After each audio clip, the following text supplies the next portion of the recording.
Welcome to Cheap Controls. We make videos on things that we struggled with, hoping to help you so you don't. Consider subscribing and hitting that bell. In this video, I'm going to go over some timing and control. I'm going to set the timer in the Nextion, and I'm going to send that value to the Arduino, and then doing an asynchronous type of timer, the Arduino will control a little LED light, but it could be a fan or a motor or something like that. We're going to start in the Nextion. I already have the basic layout for the Nextion done. I don't have any coding done yet, but I have 3 radio buttons. I have my seconds, minutes, and hours. I'm only going to be able to set this up to the hours, and I'm not going to go below seconds, but you'll see that it would be fairly easy to add milliseconds if you want. I'm going to have a fine adjustment here and a large adjustment here, which I'll explain later, and then the ability to start the timer. I'm not going to have any feedback in this video. I'm just afraid it'll get too long. I'm going to make a follow-up video where I add some feedback. Now in debug, the radio buttons, I want to make it so you can only have one on. So when you're doing the adjustment over here, you're only setting either the seconds, the minutes, or the hours. And so I'll have to set some control which turns one off when we turn one on. And then the start will send the values. I wanted to show you by adding this, you can have multiple radio buttons on at once. There are some IDs that only allow one to be on at a time, and they take care of turning the others off, but the Nextion doesn't do that. We're going to start by focusing on the slider. As you move the slider up and down, we want one of these values to increase, either the seconds, the minutes, or the hours. As we adjust the slider on the move, if the radio button is selected, we're going to take the value of the slider and put it into the number field here that's associated with the radio button. We're going to do it as we move so you can see it happen while we're moving the slider up and down. But on the release, we're going to want to do the same thing. So that way if the release happens and there's adjustment, we copy it into the number field. And that's the exact same code on both. So if the radio button's set on release, just whatever the value is on the slider gets set into these values. Now we'll focus on the number fields, or the radio button fields over here. When we select one of the radio fields, we want to shut down the other two if they're on. So that way when we select one, if one was selected, when we select R0, it turns off R1. And we'll do the code for R0. So once we select this, we don't want to be able to turn it back off unless we select another one. So once we select R0, the first thing we're going to do is we're going to use this TSW command to disable it, so that way it doesn't function anymore.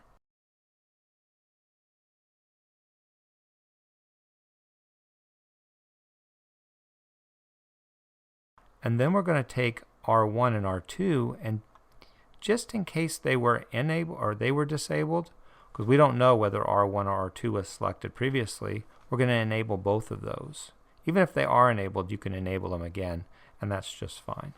But we're also going to take R1 and R2 and set them to 0, because once again, we don't know which one was selected before, so we want to set their value to 0.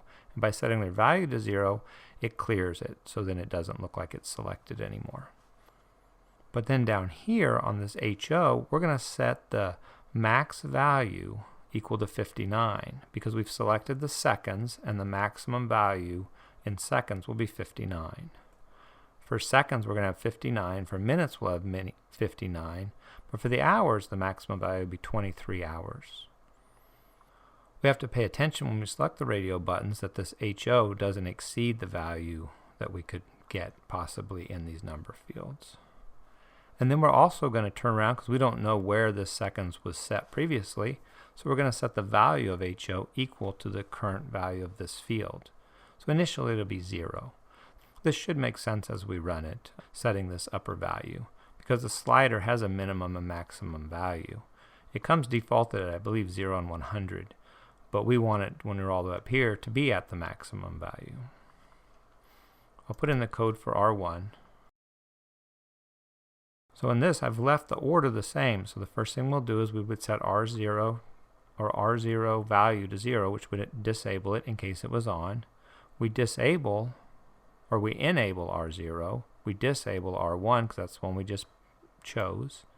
And then for R2, we're going to enable it and set it to 0. Now for R1, since it's minutes, the max value on the slider would be 59, because that's the maximum number of minutes you can have. And then we'll set the value of the slider to the current minutes. And then we'll do the same thing for R2. The only difference for R2 is we're disabling R2 and we're enabling the other two. And we'll set our max value to 23. I'm going to run this now and show you what we've got accomplished. Initially, if we just move this up and down, it doesn't do anything because none of these are selected. But let's say I select the minutes. It shot that all the way down because it's set to 0.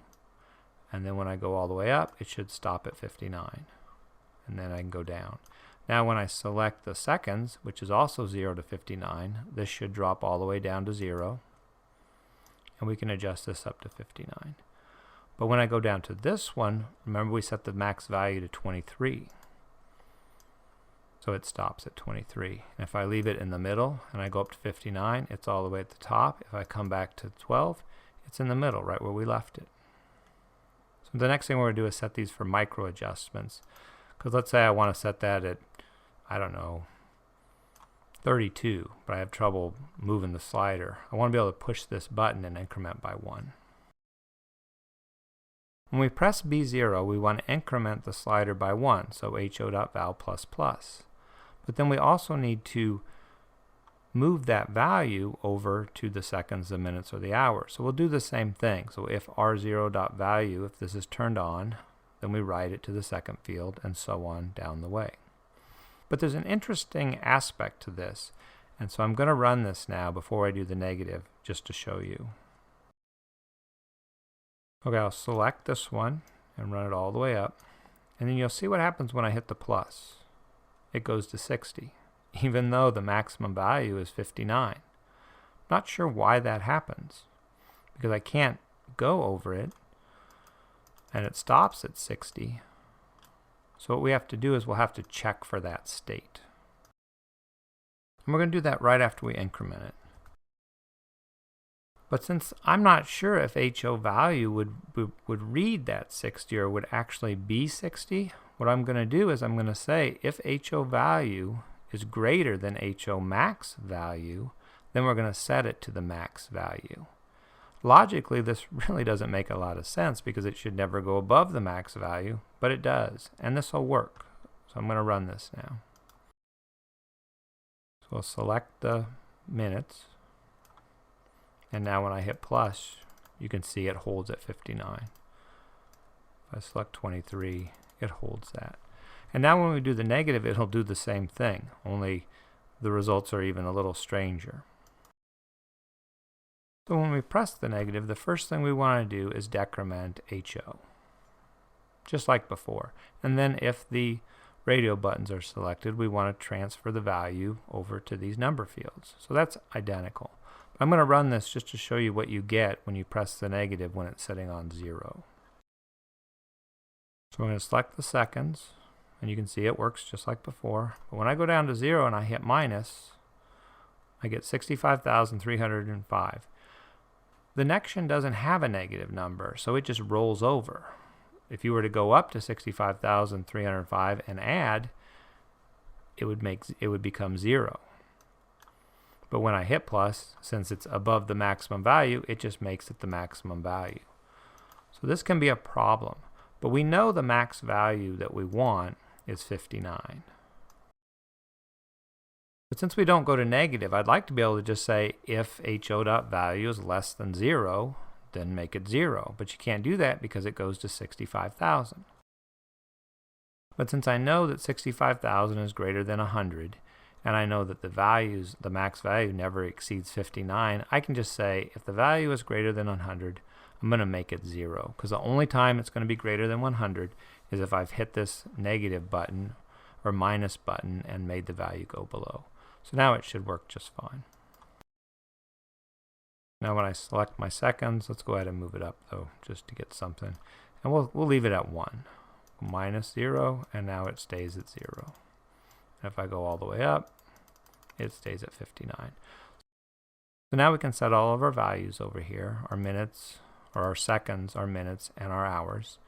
And now we're going to focus on this start button, and we're going to send the value to the Arduino. You can send this both in a numeric format or a text format. Just for ease of this, so we can see it in the debug mode, I'm going to send it in text. The code would be a little different if you sent it in a number format. If people are really interested in it, put a comment in there, and I'll make a separate video sending it as a number format. But like I said, to show it in the simulator, it'll be a lot easier in text. So for the start menu, or for the start button, I have these two variables. One is an integer and one is a string. And since we need to do some math to figure out how many seconds we want the delay to be, and I'm going to send it in seconds. So I'm just going to multiply the hour times 3600. I'm going to multiply the minute times 60, and then add them all together. So my VA0 variable is my integer variable. So I'm going to take that value and I'm going to make it equal to the hour.value times 3600, which will give me the seconds. And then I'm going to add it to the minute variable, or the minute number field, times 60. And then I'm going to add that to the seconds without multiplying at all because it's in seconds. And then I'm going to use my covx. I'm going to convert that integer value into text. But when I send it to the Nextion, I want it to be a set size. Either you need to add some string to the front of it to be looking for that string, or you have to be looking for a certain size of or length of a string. So in this case, I'm going to set it to 8. So that means I'm going to send 8 characters. If it's 1, it's going to be 7 zeros followed by a 1. But I know I'm always going to get 8 characters. And then I'm going to just print that string or that variable. I put this 8 out here because I was playing with doing it different ways. But the 8 didn't really work the way I thought. I'm not going to get into that in this video, but if you want to just make this 0 so it defaults to whatever size, add the 8 and try it for yourself. I'm going to run this in debug now.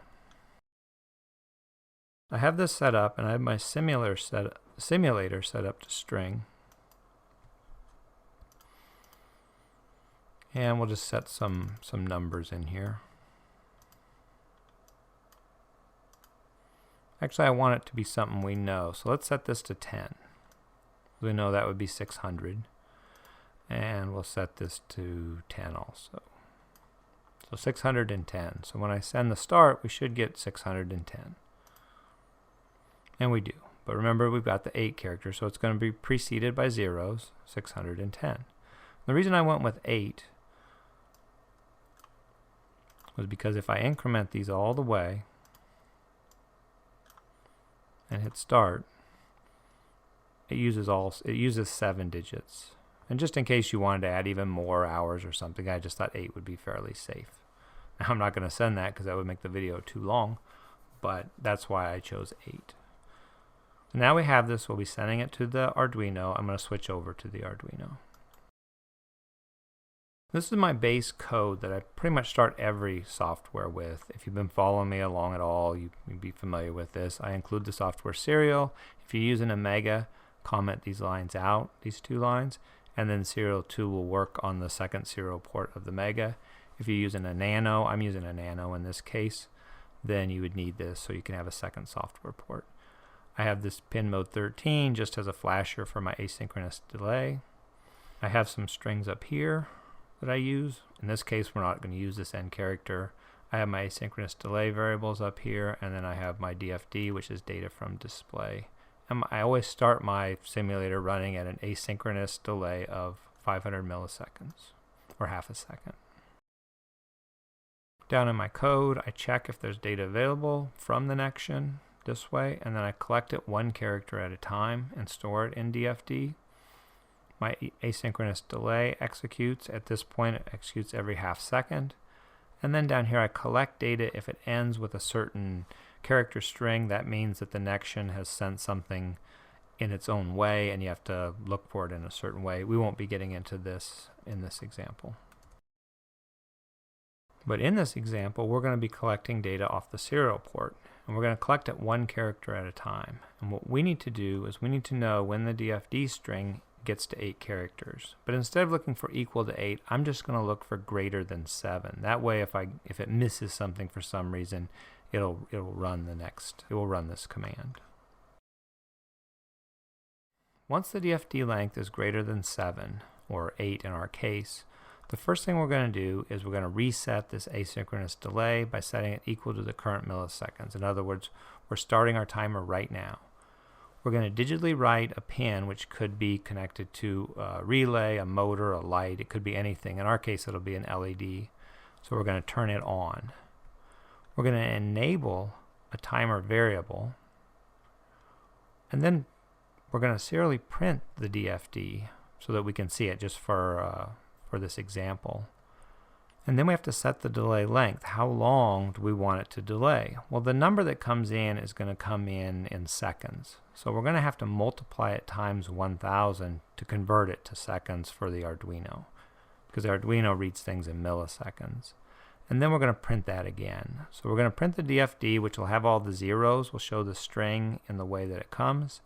And then down here, we're going to print it in the actual delay. And then we have to reset the DFD. In order for this to work, we have to enable this pin 6 to operate as an input, or to operate as an output. And we have to create this variable here, this timer. So we'll go up and do that next. So we're going to just create this Boolean timer enabled up here, and we're going to set it to 0 because we don't want the timer enabled initially. And then down in the setup, we have to set the pin mode for pin 6 to be output, and we want to start it at a low. That way, if you were running a motor or something you wouldn't want just to instantly kick on, you'd want it to be set to off. Okay, so now we have our variables all set up, and we have our output set up. And when we collect this, we're going to turn it on right away. But at the end of the timer, we need to turn it off. And we've defined when it's going to end right here. So we've set our length right here. So now we have to move down into the asynchronous delay. In the asynchronous delay, I do some work up here, and that's in a previous video if you want to go look at it. But this just resets the delay initially it'd be 500 milliseconds, but whatever you have the delay set to, it just resets it. That's what this top part is. And then down here, I just have the internal LED flash, just so that I know it's working. But below that now, what we want to do is we want to turn off the light or the motor after the time that we've sent it. And we enabled the timer when we press the start button, or when we hit the 8th character. So if our timer is enabled, because this is going to execute every 500 milliseconds, so we don't want to be turning off the digital write all the time. We only want to do it if we've started the timer.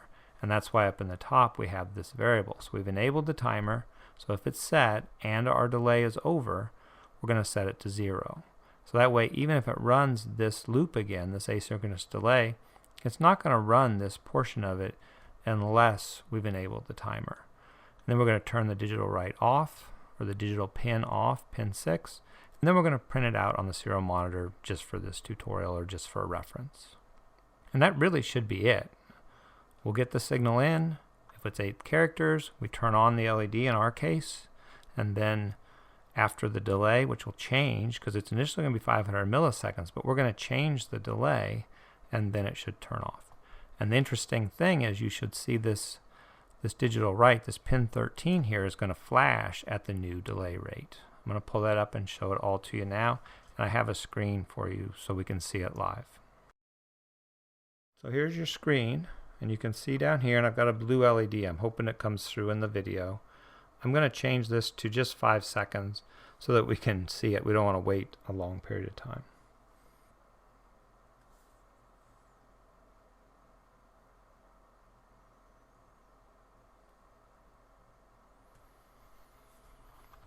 Now when I press start, this should come on, and you can see that this LED here is flashing every 500 milliseconds. That should change and start flashing every 5 seconds. So I'm going to go ahead and hit start now.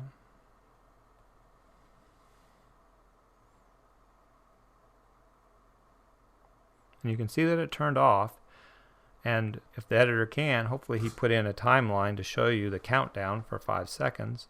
And you can see that this is now flashing at a much slower rate. I'm going to adjust this down to 1 second, and then you'll see that this will adjust and this will only be on for a second.